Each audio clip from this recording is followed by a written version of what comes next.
I once thought the pain would kill me, but it turned out the thing that killed me faster was having to pretend I was fine every single day. This is the story of a little girl who learned how to survive in the dark, a woman who walked out of a family hell with empty hands and rewrote her fate using her own pain, not to take revenge, but to forgive and to keep living. Before we begin this story, let me know where you are listening from in the comments below. My name is Denise Jefferson. I'm 63 years old. And what I'm about to tell you today will forever change the way you see your own family. I was 9 years old the first time I realized I didn't belong in my own home. It was a Tuesday morning. I remember that because Mama always wore her powder blue church heels on Tuesdays. Said it made her feel put together, even if the rest of her life was falling apart. The sound of those heels against our kitchen linoleum was the soundtrack of my childhood. Sharp, final, like a gavel slamming down on a sentence no one could appeal. Daddy sat at the kitchen table with his coffee. Same old chipped mug, same bitter face. He stared at the wall like it had wronged him, like it owed him something. "You gonna be late again?" Mama asked, not looking at him. He didn't answer. He just shifted in his seat and took a loud sip of coffee, eyes still fixed straight ahead. That was his way, never raising his voice, never slamming doors. But his silence? It was cruel. It bruised. I sat quietly at the edge of the table, my legs swinging just above the floor. I kept my eyes on the cereal in front of me, even though I wasn't hungry. I knew better than to speak. Their tension was thick, like smoke, and I'd learned early on not to breathe it in too deep. I'd also learned that in our house, the loudest pain was the kind that didn't make a sound. That morning, as Mama stood by the sink pretending to rinse out a glass she'd already washed 3 times, I saw something shift in her face. A flicker. Her jaw tightened, her eyes rimmed with tears she refused to let fall.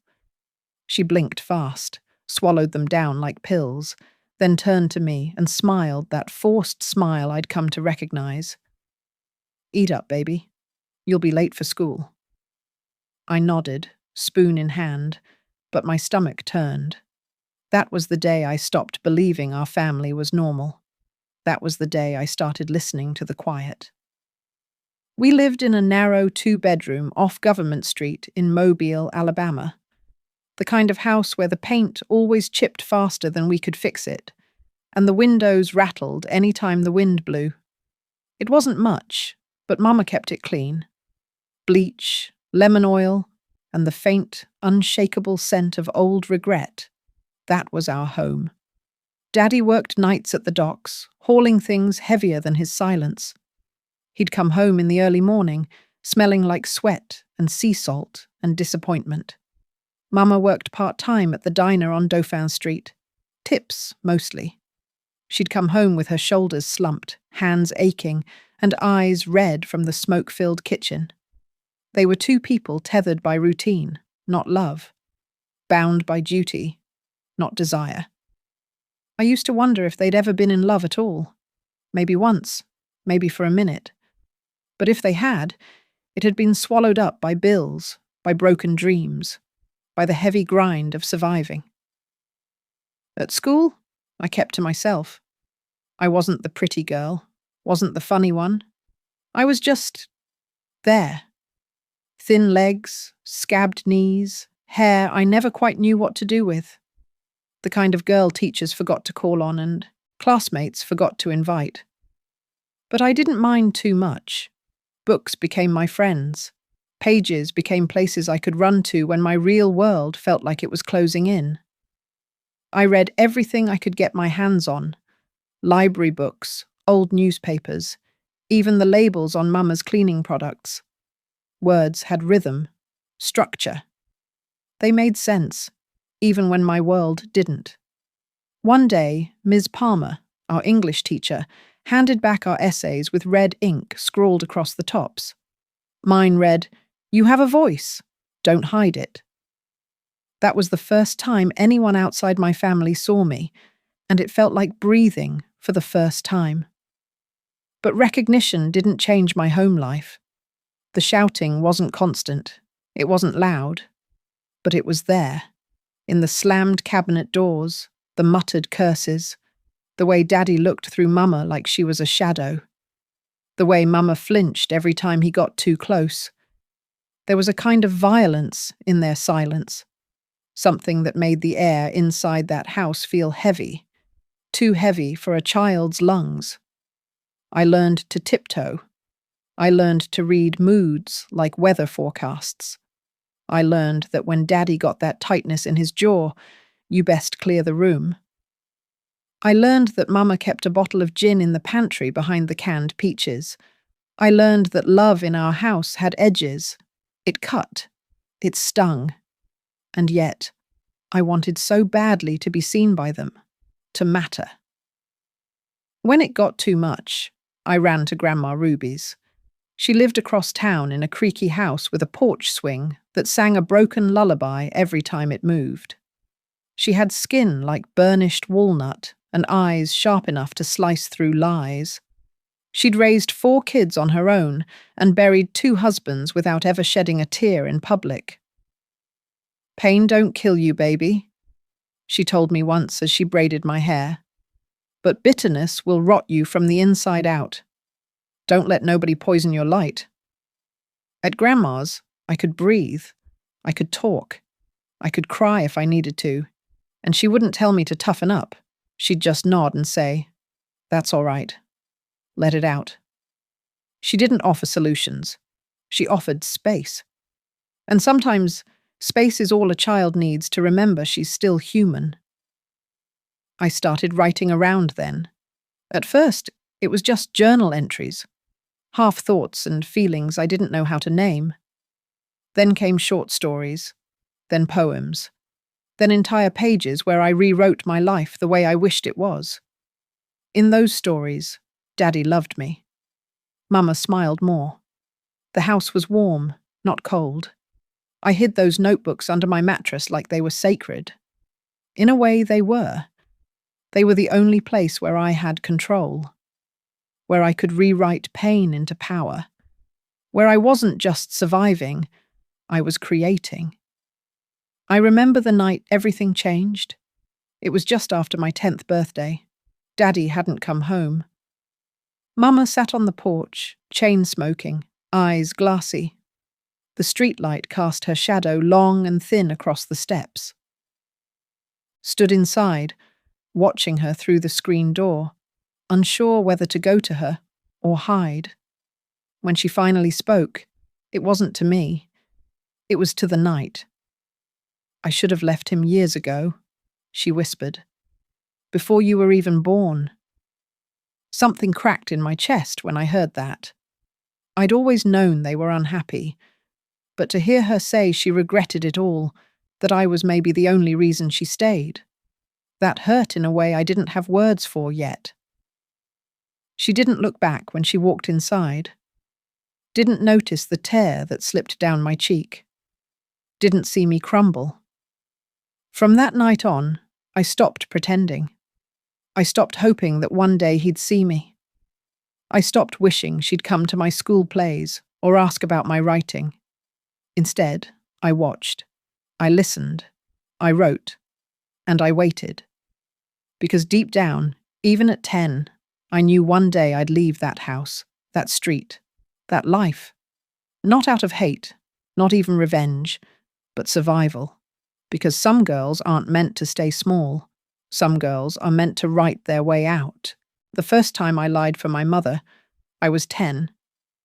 It was a Saturday afternoon, hot enough to melt the soles off your shoes. The kind of day where the air felt too thick to breathe, like it was trying to drown you slowly. Mama had one of her headaches again. That's what she called them, headaches. But I knew better.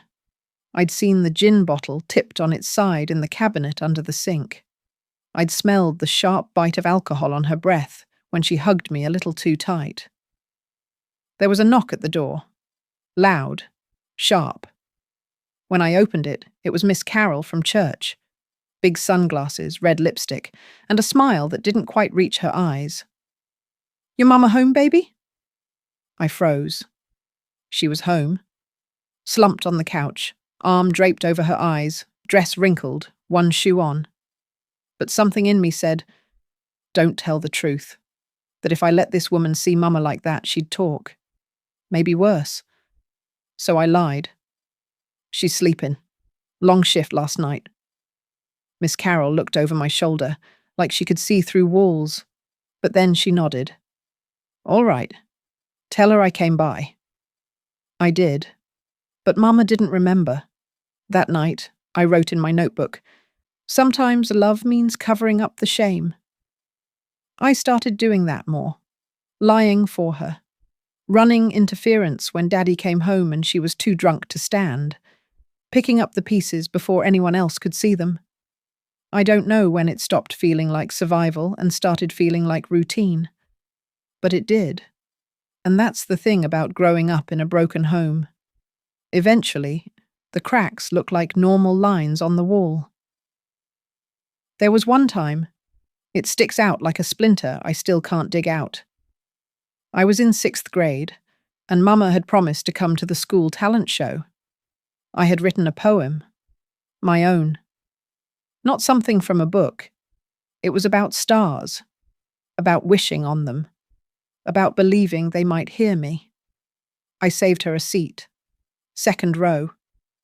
I watched the door until the principal told us we had to start. I recited that poem like my life depended on it, but my eyes kept flicking to the back of the room. Waiting. Hoping. After, everyone's mom came up to them, smiling, hugging, holding flowers. I walked home alone. When I opened the door, Mama was on the couch, passed out cold, the TV blaring some soap opera she never really watched. The gin bottle was half empty. She never asked me how it went, so I never told her. I ripped the poem into tiny pieces and flushed it down the toilet. That was the last time I wrote something for her. By the time I was 12, I had perfected the art of invisibility, not just at school, but at home too. If Daddy was in the kitchen, I'd go to my room. If Mama was drinking, I'd clean up quietly. If they fought, I'd hum under my breath and pretend I was somewhere else. A trick I taught myself. Hum loud enough, and the shouting can't reach you. I became a master at pretending I wasn't hurt, pretending it was okay, pretending I wasn't counting the days until I could leave. The only place I could be honest was with Grandma Ruby. She saw right through me, even when I smiled. "You don't have to be strong all the time, you know," she said one afternoon, folding laundry on her porch. "That's how people break." "But if I'm not strong," I whispered, "everything falls apart." She stopped folding. "You ever think maybe it ain't your job to hold it all together?" I didn't answer, because I didn't know how not to. Sometimes I'd stay with her for weekends. Mama would say it was just so I could get out of the house, but we both knew what it meant. She needed a break from parenting, from herself, from the weight of being needed. And I needed space to breathe. At Grandma's, the days stretched long and slow. We'd cook, real food, not just instant noodles or whatever was cheapest on the shelf. She'd hum gospel tunes, tell me stories about her childhood, stories about my mama before she turned hard. "She used to dance, you know," she told me once. "Your mama. Lord, that girl could twirl like the wind." I couldn't picture it. My mother twirling. But I wanted to. I wanted to believe she'd once been soft, joyful, whole. That maybe there was hope for me too. In 8th grade, I won a statewide essay contest, 1st place. They were going to publish it in the newspaper and give me a plaque. I ran home with the letter clutched in my hand like a golden ticket. Mama was in the kitchen, lighting a cigarette with shaky fingers. "I won!" I said, breathless. She looked up, squinting like the words didn't register. Then she smiled, kind of. That's nice, baby. That was it. No hug. No, I'm proud of you. No plans to come to the awards, just, that's nice. I told myself it was enough, but it wasn't. Not really. Daddy left for good not long after that. No big blowout. No screaming match. Just a note on the table one morning and an empty closet. Mama didn't cry. She didn't scream. She just stared at the wall for hours, a cigarette burning down to ash between her fingers. After that, she stopped pretending to be okay. And I stopped pretending I didn't feel abandoned, because we both were. I turned 14 with a quiet birthday and a fading sense of hope. But by then, I had a secret, one I clung to like a life raft. I had been accepted into a magnet high school for writing. It was across town, meant bus rides before sunrise and home after dark. But I didn't care. I'd made it in on merit. My words had bought me a ticket out, even if just a small one. Mama barely reacted when I told her. "You gonna be all the way over there?" she muttered. "How we gonna afford that?" "I got a scholarship." Humph. She didn't say congratulations, but she didn't stop me either, and that was enough. That first day at the new school felt like stepping into someone else's life. There were kids from all over, smart, weird, wild, free. And for the first time, I wasn't the weird girl with the sad eyes and the worn shoes. I was Denise Jefferson, the girl who could write, the girl with something to say. I still went home to the same peeling walls, the same silence, the same woman on the couch with her bottle. But something had changed. Me? And once that change starts, no matter how small, it grows. Even in a house full of ghosts. Even in the middle of grief. Even when no one's clapping for you. You learn to clap for yourself. Because sometimes that's the only way forward. By the time I turned 15, I had mastered the art of pretending everything was fine. I smiled when I had to. Laughed when it was expected. Walked with my head high even when I felt like crumbling. I carried the weight of an entire household on my back, but I carried it quietly, like most girls from homes like mine do. Every morning, I left the house before sunrise, a notebook in my backpack and prayers in my chest. Writing had become my sanctuary, my voice, the only part of me I trusted. At school, I wasn't just a girl from the poor side of town with a drunk mother and an absent father. I was someone. I had words, and people were finally starting to listen. Mr. Kincaid, my writing teacher, pulled me aside one afternoon after class. He looked like he hadn't slept in 3 days. Grey beard, coffee-stained shirt, eyes sharp as razors. "You ever think about submitting your work to a national contest?" he asked. I blinked. "Me?" He grinned. "Yes, you, Denise Jefferson, the girl with ink in her veins." I laughed, caught off guard. No one had ever said something like that to me before. "There's a contest," he continued, handing me a flyer. "Top winners get scholarships, real ones. You should try." I stared at the paper all the way home. It felt like hope, tangible, real, a door that might finally open. That night, I stayed up writing by flashlight under my blanket while Mama passed out on the couch again. Her soft snores filled the room like waves crashing in a bottle. The story I wrote wasn't fiction. It was my truth, dressed up in metaphor, about a girl who grew up invisible, in a house full of ghosts, learning how to scream on paper because her voice had nowhere else to go. I mailed it in 2 days later, and waited. Life at home got worse before it got better. Mama was drinking more, talking less.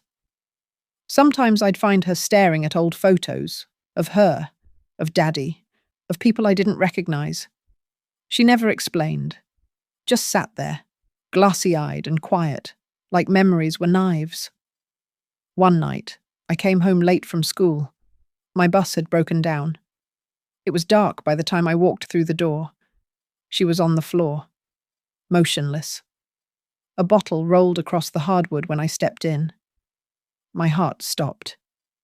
"Mama?" I whispered. No answer. I dropped my backpack and ran to her, shaking her shoulders, shouting her name, begging her to wake up. Tears blurred everything. I could barely breathe. Then she groaned, just barely. Relief hit me like a slap. I called 911, they came, took her to the hospital, asked me questions I wasn't ready to answer. When Grandma Ruby arrived, she didn't speak, just held me while I shook. That night, I didn't sleep.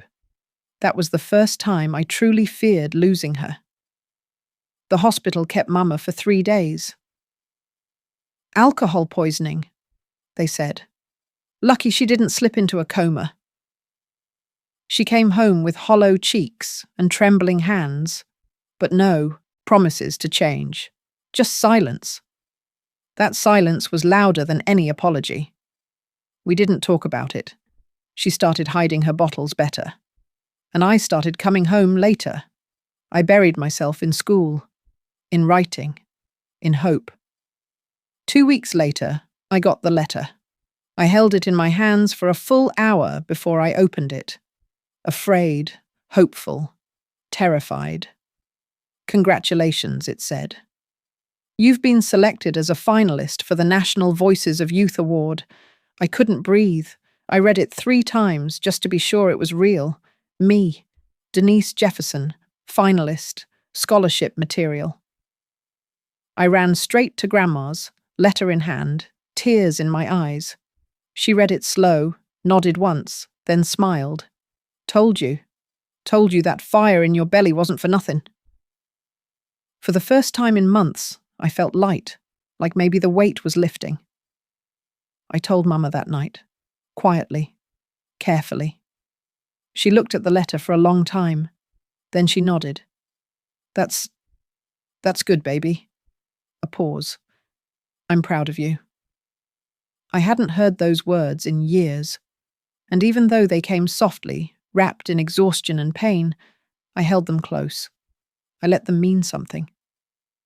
The awards ceremony was in Montgomery. I wore a dress Grandma helped me pick out, blue like Mama's old church heels. My palms were sweating the whole way there. My stomach twisted like a storm. But when I stepped on that stage to read my piece in front of hundreds of strangers, something in me settled.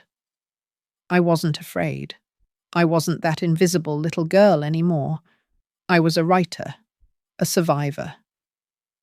I looked out at the audience and saw Grandma in the second row, her hands folded tight, eyes wet. Mama couldn't come. She said she had a bad day. But I didn't let it ruin the moment. Not this time. I read my story. My voice didn't shake. And when I finished, they stood up. They clapped. For me. Later that night, as Grandma and I sat on the hotel bed, she turned to me and said, "You know, baby, you don't owe the past anything." "What do you mean?" "I mean you don't gotta carry it forever. You can set it down, walk forward." I didn't answer right away, but I thought about that for a long, long time. When we got back to Mobile, I felt different, like the road in front of me was finally visible. I still had years left under that roof, still had Mama's chaos to live through, still had late nights, missed dinners, and broken promises ahead. But something had shifted. I wasn't stuck anymore. I had a way out, and I'd earned it. With every word I wrote, with every truth I dared to speak, with every lie I chose not to live. I was building a life beyond survival, and for the first time in forever, I believed I could make it. I never thought leaving would feel so much like breaking. Not the loud kind, not the dramatic crash you see in movies. No, mine was the quiet kind of breaking. The kind you feel deep in your bones when you pack a suitcase alone at 17, knowing you're about to walk away from everything you've ever known, even if most of it hurt. I had earned a partial scholarship to a college 2 states away. Nothing fancy, just a small liberal arts school with a strong creative writing program and dorms that looked like brick boxes. But to me, it was salvation. Freedom, stitched together with possibility. The day I left Mobile, the sky was grey, heavy, like it knew something was ending. Mama didn't come to the bus station. She said she had a migraine. Grandma Ruby held my hand the whole way there. She didn't cry, just squeezed my fingers and said, "Baby, don't be afraid to want more. Don't let guilt drag you backwards." I nodded, but a lump stayed in my throat the whole ride. Even as the bus pulled away, even as I watched that tired town disappear through the window, I wasn't sure if I was running towards something or away from everything. Maybe both. College was a new world. People smiled for no reason. They held eye contact. They asked questions and actually waited for the answer. For weeks, I felt like an imposter. Like at any moment, someone would pull me aside and say, "You don't belong here, Denise. Go back to your broken little town. Back to your broken little life." But no one did. I found myself opening up, slowly, cautiously. My roommate, Cassie, was a white girl from Minnesota who played acoustic guitar and drank herbal tea like it was medicine. She talked fast, smiled wide, and loved poetry. One night, after hearing me read a piece in class, she said, "You write like you've lived 5 lives." I shrugged. "Feels like it sometimes." We became close. Not instant best friend close, but the kind of close that comes from shared vulnerability. She didn't ask too many questions. She just listened. And that, I learned, was rare. My writing flourished. Without the chaos of home pressing in on all sides, my words came clearer, stronger. I started writing about things I'd never dared put on paper before. About Mama, about Daddy, about the weight of silence and the ache of being unseen. One professor, Dr. Rowe, pulled me aside after workshop. "Denise," she said, tapping her pen on the edge of my paper. "This is more than good. This is real, painfully honest. Don't hold back." I wanted to tell her that holding back was the only way I'd survived for years, but instead, I nodded, and I started writing like I was bleeding. I didn't go home that Thanksgiving. Told Mama I had too much schoolwork. Truth was, I couldn't stomach the idea of walking back into that house and pretending I hadn't changed.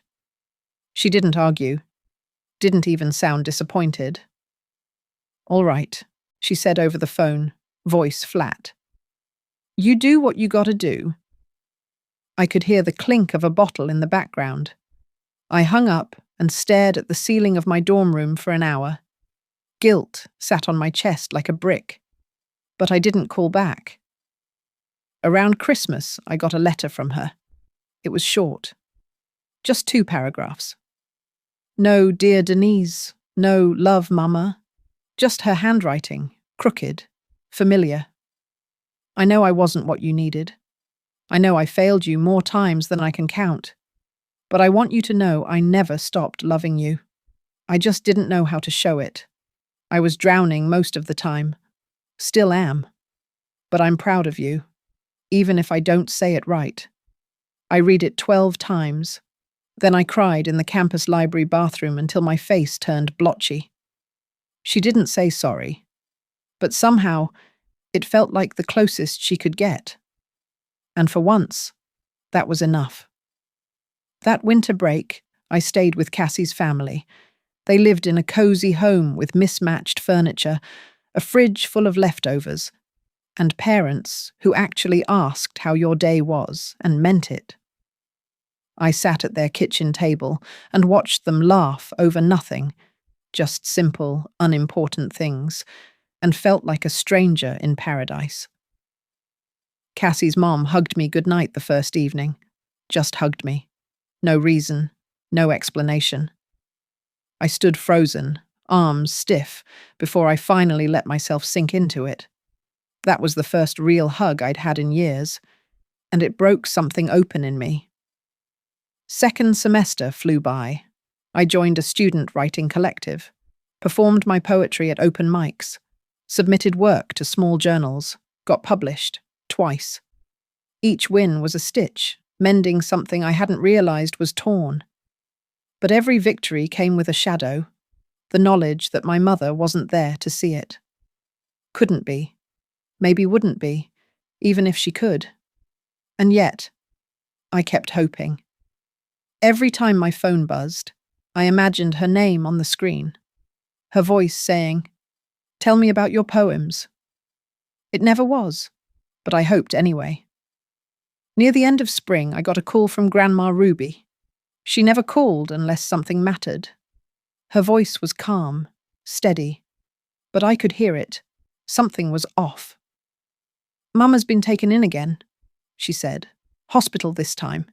They say her liver's not holding up." My chest tightened. I hadn't seen Mama in nearly a year. Guilt flooded me, fast and hot. "I'll come," I said. "Are you sure, baby?" "I have to." The hospital smelled like antiseptic and something else, something older, sadder. Mama looked small in the bed, pale, hollowed out. When she opened her eyes and saw me, something flickered in them. Shame? Regret? I sat beside her. We didn't talk for a long time, just breathed in the same space for once. Finally, she whispered, "Didn't think you'd come." I looked at her, really looked. And for the first time, I didn't feel anger, just grief. "You're still my mother," I said. She nodded. Then she cried, quietly, and I let her.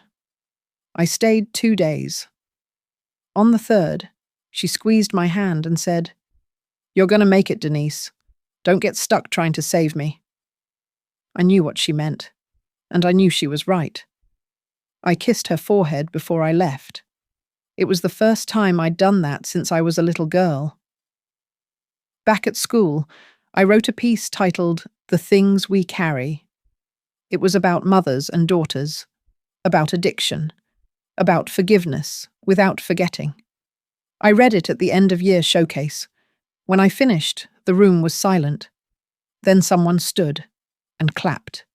Then another. Then the whole room. But I didn't cry.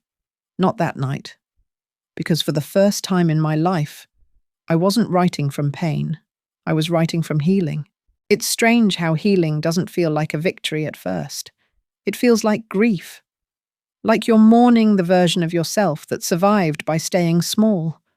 The one who ducked her head, who kept quiet, who forgave too quickly just to keep the peace. Letting her go, it hurt more than I expected. Back at school, things were good. Better than good, even. I was thriving, writing more, earning recognition, even getting invited to speak at events. People started calling me the girl with the voice. Funny, considering how many years I spent being silent. But in private, I was still sorting through the wreckage, the scars Mama left, the silence Daddy taught me, the survival instincts I no longer needed but couldn't quite let go of.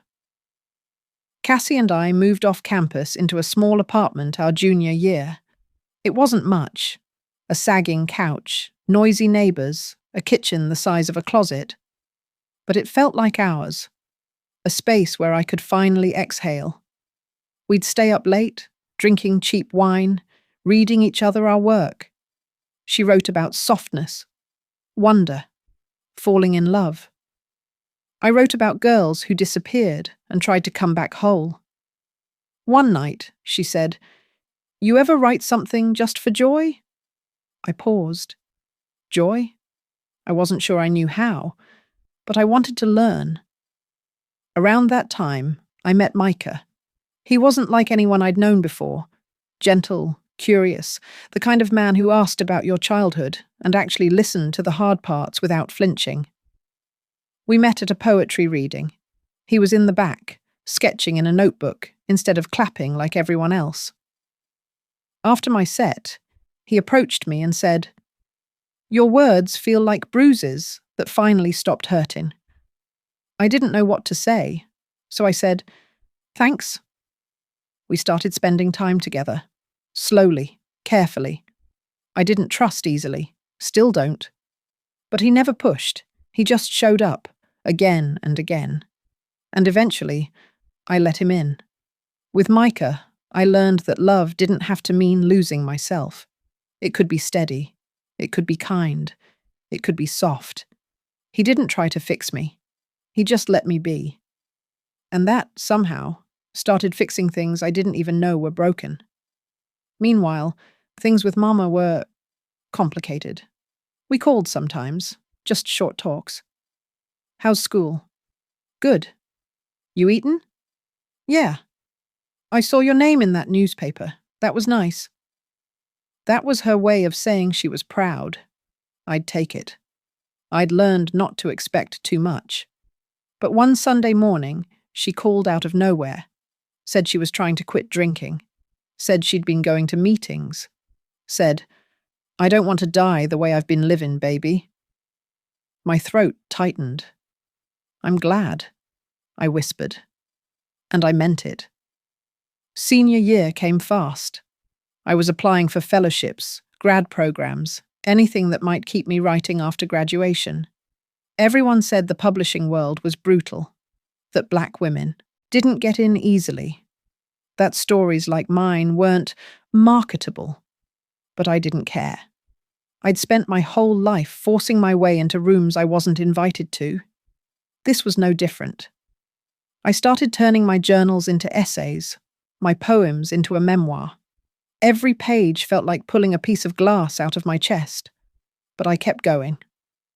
Because I needed the girl I used to be to know. Your pain mattered. And it became something beautiful. One morning, I got an email. Subject line, "You've been selected."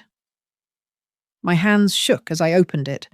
It was a national literary fellowship, one of the biggest, a full year to write, a stipend, mentorship, exposure. My name was on the list, Denise Jefferson. I laughed, then cried, then called Grandma Ruby. "You did it," she said, like she'd never doubted me. I wanted to call Mama, but something told me to wait. I went home that weekend, first time in over a year. The house was smaller than I remembered. Or maybe I had just grown too big for it. Mama looked different. Thinner, clearer eyes. She hugged me at the door. No gin on her breath, just peppermint gum. She'd been sober for 3 months, longest stretch in years. We sat on the porch in silence.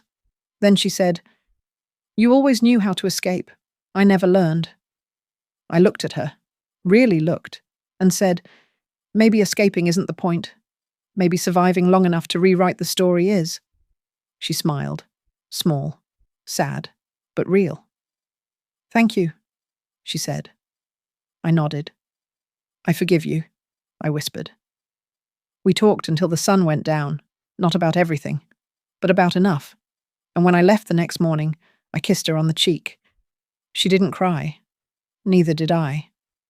But something between us had softened, maybe not healed, but softened, and that was a start. Back at school, I started the fellowship manuscript. Working title, What We Survive. It wasn't just about Mama anymore. It was about me. The girl who hid in closets. The girl who lied to keep the peace. The girl who stayed quiet to survive. And the woman who found her voice anyway.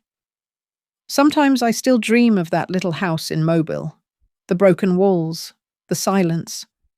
The girl at the kitchen table swinging her legs, waiting to be seen. I write for her.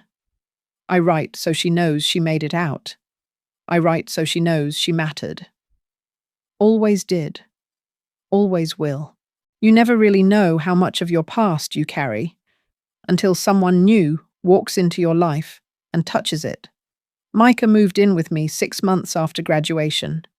We had a tiny place in Atlanta, third-floor walk-up, creaky floors, a kitchen window that refused to close all the way. But it was ours, and for a while, that felt like enough. He'd leave notes on the fridge before heading to work. Small things like, "Don't forget to eat," or "The world's lucky to have your words." I kept them all in a drawer. Because that kind of tenderness? It still startled me. Every time. I was working on the manuscript full-time, thanks to the fellowship. Most days were quiet. Me at the table, laptop open, coffee gone cold. Some days the words came easy. Other days, I stared at the screen for hours, hands frozen, heart racing. Writing about pain is like dragging bones out of a grave. You think you've buried something deep enough, and then it shows up in the middle of a sentence, bleeding, breathing, begging you to look it in the eye. Some nights, I'd sit in the dark while Micah slept, holding memories like weapons. The sound of Mama's slurred voice, the slam of Daddy's footsteps leaving, the way no one ever told me I was enough, not until I'd bled for it on paper. But I kept going, because telling the truth was the only thing that ever set me free. One afternoon, I got a call from a New York agent. She'd read a few of my essays online, said she was moved, said she saw publishing potential, said she wanted to represent me. I nearly dropped the phone. I told her I'd think about it. Then I sat on the floor and cried for a full 20 minutes, because I wasn't supposed to get here. Girls like me don't get calls like that. But there it was. When I told Micah, he lifted me off the ground in one breathless hug. "You did this," he said. "All of it. With your own hands." And I believed him. Almost. A month later, I signed the deal. We sent out my manuscript. And 2 weeks after that, a publisher said yes. Just like that, What We Survive had a home. They wanted to release it in spring. Advance wasn't huge, but it was real. It meant bookstores, readings. Maybe one day, a girl like me, walking past a shelf and seeing her own reflection. I called Grandma Ruby first. She didn't say much, just, "I knew you'd do it, baby." Then, quietly, "Your mama would be proud." And I froze, because she said would, not is. Mama had been in and out of treatment the last few years. Relapses, recoveries, slips again. We talked less. Sometimes weeks would pass with nothing but silence. Other times, I'd get a voicemail, her voice shaky, always ending with, "I'm trying, baby, I really am." I believed her, but I also knew what addiction did, how it stole futures, how it rewrote people right in front of you. Still, I sent her a copy of the manuscript. No note, just the pages. I never knew if she read them, but I hope she did. 3 weeks before the book was set to launch, I got a call from a number I didn't know. It was a nurse. Mama had been found in her apartment, conscious, but barely. She'd overdosed. Not alcohol this time. Pills. Painkillers, they said. A mix. My chest collapsed in on itself. The nurse said she was stable. For now. I booked a flight that night. When I walked into her hospital room, she looked small. So much smaller than I remembered. Hair greyer, skin pale. Her hands trembled when she reached for mine. "I didn't mean to," she whispered. And for once, I believed her. She cried then. Real gut-deep sobs. And I held her. For the first time in years, I let myself hold her. Not out of obligation, but because something in me still needed her, even if I didn't want to. She stayed a week, got transferred to a recovery facility after that. I visited twice, read to her once, from my book. She didn't say much. But when I looked up, tears were slipping down her cheeks. "I'm sorry," she said, and this time I didn't need her to be perfect, just present. The book launched on a cloudy April morning, rain tapping the windows like a slow drum. I stood in a small bookstore in Atlanta, surrounded by strangers who knew my story better than some of my own blood ever had. Micah was there. Cassie flew down from New York. Even Grandma Ruby showed up in her Sunday best. And when I stepped up to the mic, I felt calm, whole. Like the girl who once hid poems under her mattress had finally stepped out of the dark. "I wrote this book," I said, "because no one gave me a blueprint for survival, so I made my own." And then I read the first page. About Mama, about fear, about the quiet ache of being a child in a house that didn't know how to love. They clapped when I finished. Some cried, and for the first time, I let the love in. All of it. Later that night, Micah held me in our apartment, arms wrapped around my waist, chin resting on my shoulder. "You're not that scared girl anymore," he whispered. I turned to him, smiling. "I know." And I meant it. But here's the thing they never tell you. Even when you make it out, even when you heal, even when you turn your wounds into words that change lives, there are still days when the past knocks, still nights when the ache returns, still echoes of old grief in new joy. But now I have the tools. Now I know how to name it. Now I know I'm more than what I survived. And that is everything. Grief doesn't announce itself with sirens or flashing lights.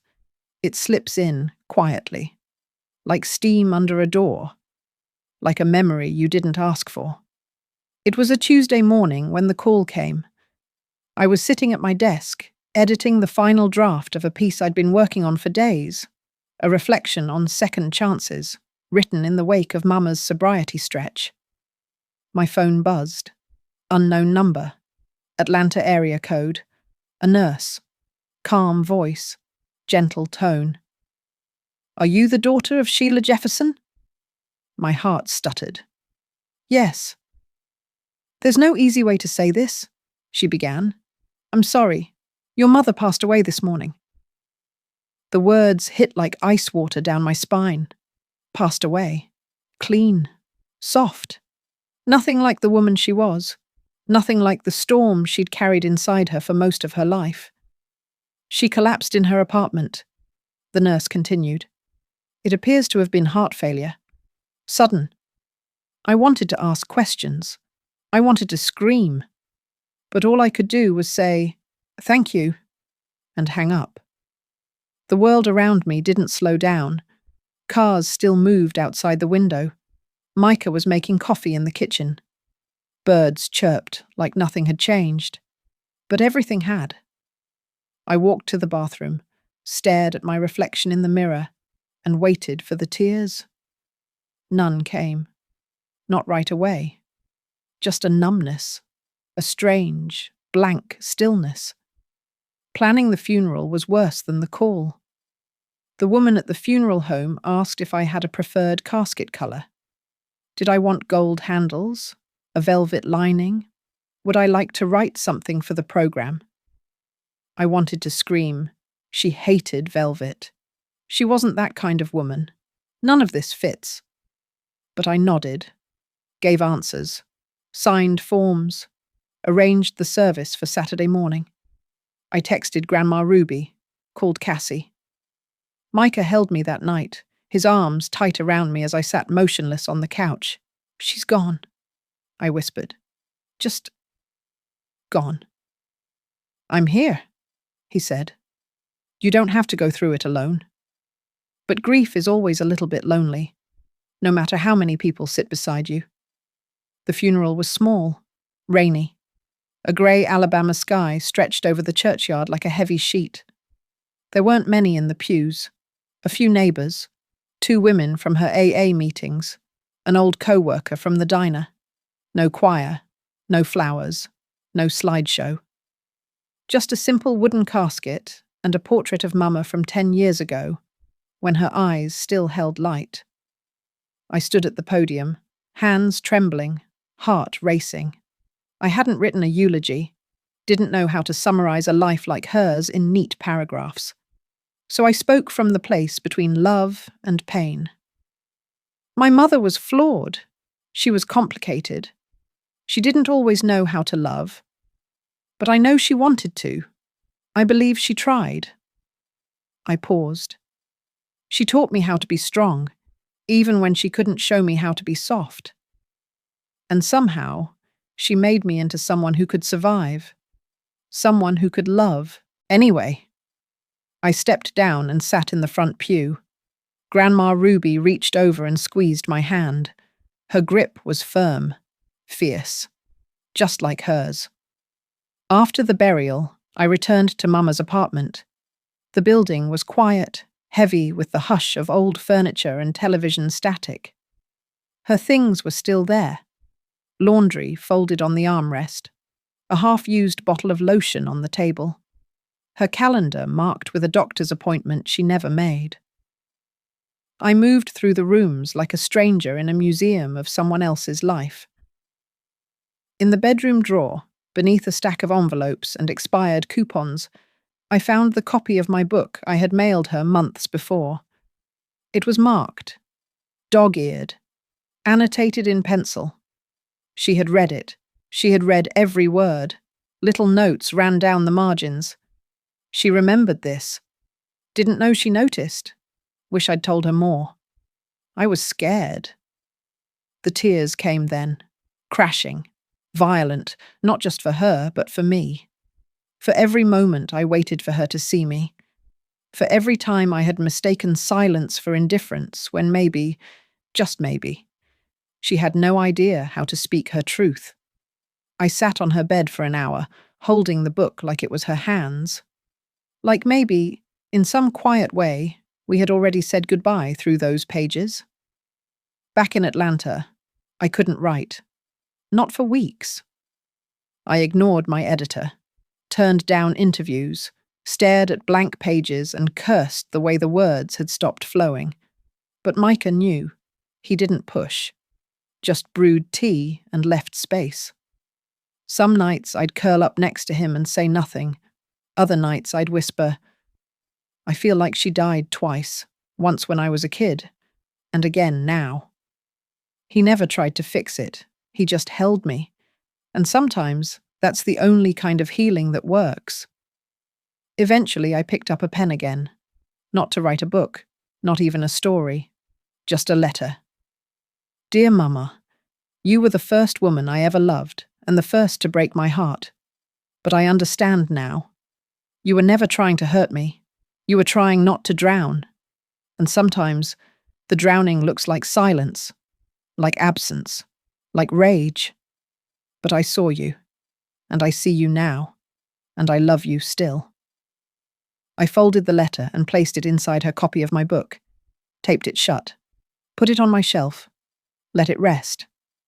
Cassie came to visit not long after. We sat on my porch, sipping wine, watching the sun fall behind the buildings. She would have been proud of you, you know, she said. I think so, I replied. She just didn't know how to say it out loud. Some people never do. I nodded, but I felt it in my chest, that truth, that somewhere, in the quiet, my mother had been trying, that healing doesn't mean rewriting the past, it just means finally making peace with it. I began writing again, slowly, one essay at a time, not about trauma, not about grief, but about growth, about resilience, about what comes after the pain stops roaring and starts whispering instead. That's the thing about surviving. Eventually you start living. And if you're lucky, you find yourself not just breathing, but blooming. Peace doesn't come the way you expect it to. It doesn't shout or make an entrance. It doesn't walk through your front door wearing white or wrap you in comfort like a thick blanket. No, Peace slips in through the cracks. It whispers, and if you're not still enough, you might miss it entirely. After Mama passed, life slowed. Not because there wasn't anything to do, there was always something. Interviews, emails, deadlines, edits. But because grief pulled everything inward, like the tide receding after a storm, revealing everything you thought you'd buried. And in that space, something gentle began to grow. I stopped chasing. For the first time in my life, I wasn't running from anything. Not from pain, not from silence, not even from the past. I woke up and made breakfast. I watered the plants I had once let wither. I walked barefoot on the hardwood floors and let the sun fall across my face. It felt strange, almost wrong. I'd spent so many years in survival mode that stillness made me feel guilty, but eventually I started leaning into it. Micah noticed first. "You hum in the mornings now," he said one day while tying his shoes. I looked up. "I what?" "You hum. Like, without thinking about it. That never happened before." I smiled. I guess I'm not holding my breath anymore. I started writing again, but differently. Not just about trauma or loss. I started writing about joy. Quiet joy. The kind that comes when you laugh with someone who really sees you. The kind you find in the bottom of a coffee mug after a long conversation. The kind that sneaks up on you when you're folding laundry and singing off key. At first, I felt like I was betraying the girl I used to be. The one who hurt. The one who wrote her way out of a house full of ghosts. But then I realized, healing doesn't erase who you were. It honors her. By choosing to stay. By choosing softness. By choosing a life that doesn't revolve around pain. The book kept growing. What We Survive had reached its third printing. I started getting letters from women, girls, even grown men. Some from halfway across the country. Some from just a few streets over from where I grew up. They wrote to tell me how much they saw themselves in my words. One woman wrote, "I read your book on my lunch breaks, crying quietly behind the dumpster so no one would see. You helped me feel less ashamed." Another said, "My mother drank too. I never thought someone could understand what that felt like. Thank you." I kept every letter, stored them in a shoebox beneath my bed. Proof that telling the truth had weight. Proof that my voice wasn't just mine anymore. It belonged to all of us. That spring, a small publisher offered me a deal for a second book. They didn't want another memoir. They wanted something that could guide people. A collection of essays, reflections, exercises. Not just the story of surviving, but the process of healing, of forgiving, of rebuilding. At first I hesitated. Who was I to write about healing when I still had bad days? When some nights I still flinched at sudden noise? But maybe that was the point. Maybe healing isn't about arriving. Maybe it's about walking. So I said yes. And I began again. Around that same time, I was invited to speak at a youth center in Atlanta. They'd read my work, wanted me to talk to girls, mostly teens from difficult homes. I almost turned it down. But something pulled me there. The room was small. 15 girls. All eyes. All walls. I stood in front of them, holding nothing but a notebook and my breath. And I told them the truth. "I was like you," I said. "I used to believe that broken love was the only kind I deserved. I used to think I was too quiet, too angry, too scarred to ever matter. But I was wrong. You matter. Even now. Especially now." One girl, Janiyah, raised her hand. She was maybe 15. Braids to her waist, eyes sharp. "My mum's in prison," she said. "I hate her. But I also miss her. Is that normal?" I nodded slowly. "Absolutely. You can be mad. You can love her. You can do both at once. You don't have to pick." She looked down, lip trembling, and kept writing. After that, I went back every month. Sometimes I just listened. Sometimes we wrote poems together. Sometimes I let them teach me things I'd forgotten about being 15 and furious and hopeful at the same time. I didn't try to save them.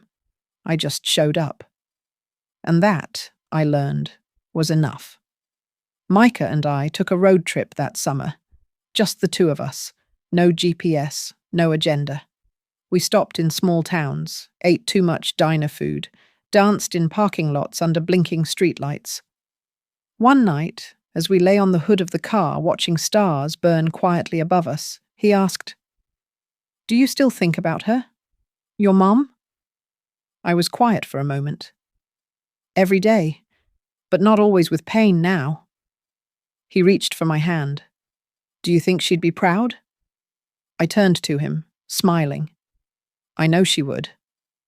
And for the first time in my life, I said it without doubt. When we got home, I found a small package waiting for me. No return address. Inside was a photograph. It was of Mama, young, smiling, holding me as a baby. I hadn't seen it before. On the back, written in Grandma Ruby's handwriting, "She loved you the best way she knew how." I held the photo to my chest and cried, not because I was broken, but because I was whole, because I had made it, and I had carried her with me the whole way. In the fall, my second book was titled Letters to the Girls Who Survive. It wasn't a bestseller, but it found its readers. Girls like me, girls like Jania, girls who needed someone to tell them, "You are not what they did to you. You are not your scars. You get to become someone new." And with every page, I forgave Mama a little more, forgave myself a little more, learned to love the story I used to be ashamed of. Healing is not a clean line. It's a circle, a spiral. It returns. It hums beneath your ribs when you hear a song from childhood. It shows up in dreams, in the echo of your mother's laugh, in the way your hand brushes your own cheek when you're hurting. Softly, the way you always wanted her to. But now, when I look in the mirror, I don't see damage. I see roots. I see growth. I see a woman who lived through the fire and still chose to bloom. Success isn't a finish line. It doesn't come with confetti or a moment where everything suddenly makes sense. It's quieter than that. It arrives like a soft knock on the door, waiting to be let in. And sometimes, when it finally does, you're not sure how to live with it. After Letters to the Girls Who Survive was published, life shifted. Not all at once, not dramatically, but enough. Enough for strangers to recognize my name. Enough for invitations to conferences, panels, and podcasts to roll in like steady waves. Enough for young girls to come up to me at bookstores with trembling voices and say, "Your story saved me." I should have felt proud. I did, sometimes. But other times, I felt like an imposter in my own skin. Because no one prepares you for what comes after survival. No one tells you that peace can be just as terrifying as pain. Micah and I had been talking about marriage for a while, softly, cautiously, like testing the weight of a bridge before stepping onto it. I loved him. That part was simple. But love, to me, had always felt like risk, like loss waiting in the wings. So when he knelt in our kitchen, ring in hand, eyes warm and sure, my first instinct wasn't joy, it was fear. "What if I mess this up?" I whispered. He smiled. "Then we fix it. Together?" I said yes, because for once I wanted to choose something good, not because I had to, but because I could. Wedding planning wasn't my thing. I didn't want a white dress or a ballroom. I didn't want a father to walk me down the aisle or a bouquet tossed like a fairy tale ending.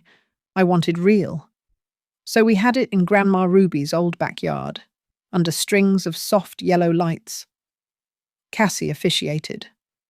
Janaya read a poem, and I walked myself down the aisle, because I had earned that walk, with every scar, every step. I stood in front of Micah and promised not perfection, but presence. Not happily ever after, but honesty. And he promised the same. When we kissed, the crowd clapped. But what I heard loudest was my own heart saying, "You made it. You're here. You chose joy." Marriage didn't solve everything. It wasn't magic. But it was steady. We laughed more. We argued better. We learned. Some nights we lay awake talking about kids. Some nights we sat in silence, watching the ceiling fan turn. I started writing again. Slowly, softly. This time, fiction. Stories about women who fought to stay soft in a world that demanded they be hard. Stories about little girls with big voices. Stories that didn't bleed, but bloomed. Then the call came. A television producer said they wanted to option What We Survive for a limited series. Said they saw potential. I nearly dropped the phone. Micah was in the kitchen when I walked in, face pale. He rushed to me. "What's wrong?" "They want to make a show," I whispered. He blinked. "Like, your book?" I nodded. He smiled, wide. "Then let them." But I hesitated. Because that story, my story, wasn't just pages and scenes. It was my mother, my grandmother, my ghosts. And handing it over meant risking them being misrepresented, turned into tropes, erased. I thought about it for days, talked to Cassie, to my agent, to Grandma Ruby's pastor, who told me, "Your truth in the wrong hands becomes someone else's fiction." Then I called the producer, and I said, "If we do this, I'm involved in every step. I won't let my mother be rewritten into someone she wasn't." She agreed. And just like that, a new chapter began. The process was long. Meetings, contracts, casting. I visited set for the first time and saw an actress sitting in a replica of my childhood kitchen. Same cracked linoleum, same yellowed wallpaper. It knocked the wind out of me. She turned around, and she looked just like Mama. Not exactly, but enough. I sat behind the monitor and cried. Because I wasn't just watching a show. I was watching the girl I used to be, being seen. And this time, the world was listening. Micah held my hand through the premiere. I wore a dark green dress and sat beside Cassie in a theatre packed with press, industry people, and strangers who knew nothing of my real story, but would watch it unfold, episode by episode. When the credits rolled, the applause was thunderous. I didn't stand. I just let it wash over me, like rain after a long drought. Afterward, a journalist asked me what I hoped people would take away from the show. I paused, then said, "I hope they understand that survival is only the beginning. The real work is choosing to live fully after the storm has passed." She nodded. But I don't know if she understood. You only know if you've lived it. Months passed. The show aired. The reviews came in. Some praised it. Others said it was too heavy, too raw, too much. And once, that would have broken me. But now I know. Too much just means too honest for those still hiding. And I wasn't hiding anymore. One night, I found Janaya's name trending on Twitter. She'd been accepted to a poetry program in New York. I texted her, "You did it." She replied, "I learned from the best." I stared at the message for a long time. Then I walked into my writing room, lit a candle, sat at my desk, and began writing again.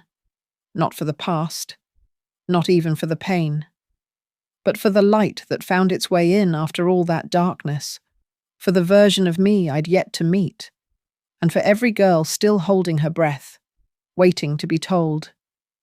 You're allowed to exhale now. No one tells you that peace can be just as overwhelming as pain. We spend so long fighting against trauma, against silence, against the echo of voices that once told us we were too much or not enough, that when the war ends, we forget how to lay our armor down. But I was learning, slowly, deliberately, to live without bracing, to breathe without flinching, to exist without explaining. And for the first time in my life, I wasn't writing from a place of fire. I was writing from stillness. Micah and I had built a life rooted in rhythm. Mornings began with French press coffee, jazz on vinyl, and our fingers brushing as we reached for the same spoon. Afternoons drifted into long walks around the lake, grocery store runs where we bought too much fruit, and evenings ended with books in hand, feet tangled on the couch. There was no drama, no noise, no unraveling, just the soft unfolding of a shared life. And I'd be lying if I said that didn't scare me at first, because when all you've ever known is chaos, calm feels like a trap. But Micah never asked me to quiet myself. He just held space while I learned how to speak differently. Not louder, but fuller. More freely, more truthfully. The TV series had officially wrapped after 2 seasons. There had been award nominations, industry buzz, book sales. And then, quiet. A beautiful, necessary quiet. I didn't miss the spotlight. I missed the letters, the real ones. The ones from girls in Iowa, in Mississippi, in detention centers and foster homes and tiny apartments above laundromats. Girls who said, "You wrote the words I never knew I needed." I watched the show with my mum, and we cried through the last episode together. Your story made me want to stay alive one more week. Those letters still sat in a weathered shoebox beneath my bed. And sometimes, on the harder days, the days where memory pressed in, I pulled them out like medicine, because healing isn't linear, it's layered, like skin, like story. I'd started teaching again, a small workshop twice a month in a community space downtown. I never called myself Professor, just Denise. We met in a sunlit room with creaky chairs and chipped mugs. The girls, most between 15 and 20, wrote like their lives depended on it, because they did. I didn't try to fix their words. I just asked them to tell the truth. Not the pretty truth, not the poetic truth, the honest one. And week by week, they did. One girl wrote about her mother who vanished, another about her father who came back from prison and didn't recognize her. One wrote, "I don't remember what safe feels like, but I think maybe it sounds like you reading to us every week." That one broke me wide open and put me back together. Cassie visited often. Now a published poet with her own following, she joked that we had become the kind of women we used to daydream about, scarred but powerful, soft but immovable. Over wine one night, she asked me, "Do you ever think about what would have happened if you hadn't left Mobile?" I stared out at the moonlight dancing on the lake. "All the time," I said, but not with regret, with clarity. Clarity. I was never meant to stay, but I also wasn't meant to forget. Because Mobile lived in me, in the way I locked the door twice out of habit, in the way I always carried cash just in case, in the way I paused before answering the phone, remembering that sometimes news came with a voice that changed everything. But I also carried the strength I'd built from leaving, and the gentleness I had chosen in spite of it all. One afternoon, I got an email from a university in New England. They were starting a new literary program focused on trauma-informed storytelling. They wanted me to design the curriculum, to come, to teach, to build something lasting. At first, I hesitated. I had found such peace in stillness, but something stirred in me. Not ambition, not escape, purpose. So I said yes, not forever, just a year, to see. Before I left, I visited Mama's grave, brought fresh lavender, her favourite. I sat cross-legged in the grass, the sun warming my shoulders, and read aloud the introduction of my newest manuscript. It wasn't about her, not directly, but she was there, in the pauses, in the rhythm, in the way I wrote women who were both wreckage and resilience. When I finished, I said, "Thank you. Not for the pain, but for the fire, because it forged something in me. Not rage, but voice. And that voice had taken me farther than I ever dreamed. New England was colder than I expected, but the students were bright, raw, honest. They asked hard questions, wrote harder stories, and challenged me in ways that reminded me I was still learning too. That healing never ends. It just evolves. Micah visited once a month. We made it work. Because that's what real love does. It adapts, not through grand gestures, but in the way he stocked my fridge before heading back south. In the way he left a new poem on my pillow every visit.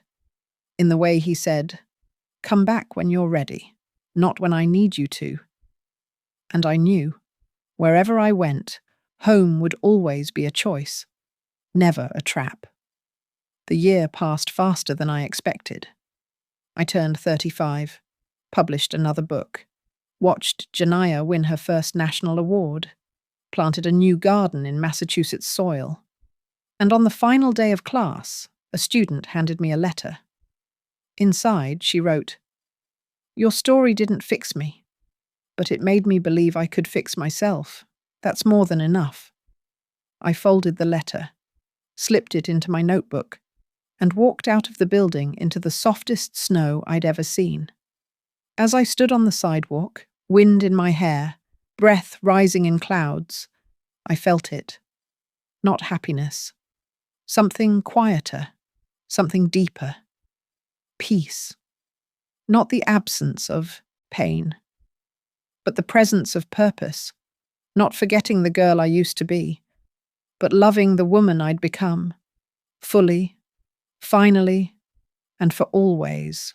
There are acts of revenge that require no blades, no tears. We avenge ourselves by surviving, by loving ourselves when others couldn't, by rewriting the story that once defined us as victims and turning ourselves into the storytellers. I no longer hold resentment. I do not seek justice from the past. I seek peace in telling it with every crack, every truth, and every part of me I hid for a lifetime.